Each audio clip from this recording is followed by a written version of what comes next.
એક તરફ હિન્દુ સંસ્કૃતિને જાળવવાનો ઉહાપો માત્ર સોશિયલ મીડિયામાં ચાલે છે.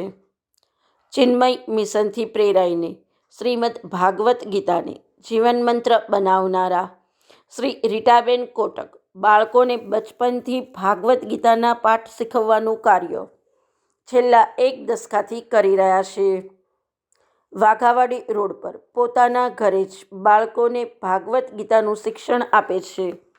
એટલું જ નહીં, પરંતુ ગીતા જ્ઞાનનો પ્રસાર સાર્વત્રિક રીતે થાય તે માટે ઓનલાઈન ક્લાસીસ પણ ચલાવે છે, જેમાં માત્ર ગુજરાતથી જ નહીં, મુંબઈ, દિલ્હી, અમદાવાદ જેવા મેટ્રો શહેરો અને વિદેશમાં રહેતા બાળકો પણ રીટાબેન પાસે ઓનલાઈન તાલીમ મેળવે છે.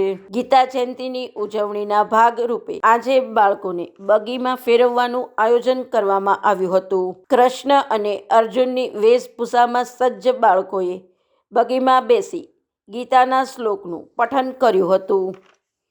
આ કાર્યક્રમમાં 35થી વધુ બાળકોએ ઉત્સાહભેર ભાગ લીધો હતો. અંગ્રેજી માધ્યમમાં અભ્યાસ કરતા બાળકોએ ગીતાના શ્લોકનું કડકડાટ પઠન કર્યું હતું. કાર્યક્રમ વિશેની માહિતી રીટાબેન કોટક અને ડૉક્ટર પાર્થ અય્યરે આપી હતી.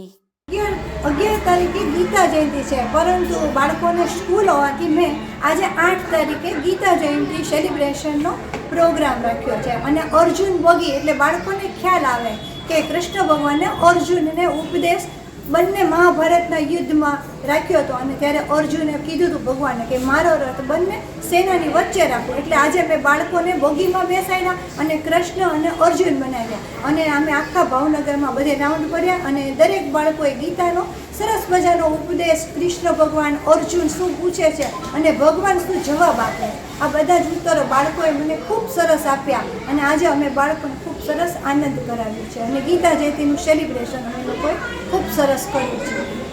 છેલ્લા 10 વર્ષથી શ્રી ભગવદ્ ગીતા, રામાયણ, મહાભારત બધા જ ક્લાસીસ ચલાવું છું. અને મારે ત્યાં નાના 3 વર્ષથી લઈ અને મોટા દરેક લોકો ક્લાસ હું ચલાવું છું, અને ઓનલાઈન ક્લાસ પણ હું ચલાવું છું. અને બધા જ બાળકો ખૂબ સરસ, બધા પેરેન્ટ્સનો પણ ખૂબ સરસ સાથ સહકાર છે. જ્યારે કોવિડનો સમય હતો ત્યારે જેમ બધી પ્રવૃત્તિઓ ઓનલાઈન થઈ ગઈ હતી, એવી રીતે અત્યારે ઓનલાઈન ક્લાસીસ છે તે એમના શરૂ છે.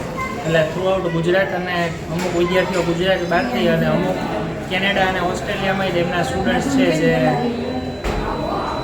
જે શકાય કે આપણે ઘણા દેશોમાં તે એમના નામ ઘણા નાગરિકો વિદેશના એવા છે જે એમની પાસેથી તાલીમ લઈ રહ્યા છે.